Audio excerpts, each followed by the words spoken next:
c'est-à-dire qu'il n'y a pas de raté. C'est aussi ce que l'on va constater sur le fight suivant.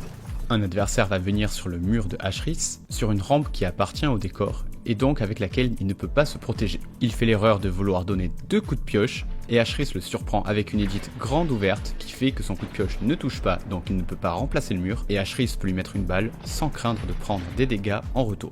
La box dans laquelle se réfugie l'ennemi possède un mur qui appartient à Ashris, et il utilise ce mur pour pouvoir mettre la pression sur la rampe, la remplacer avec un cône. L'adversaire n'a plus aucun moyen de se protéger, il se prend la dernière balle.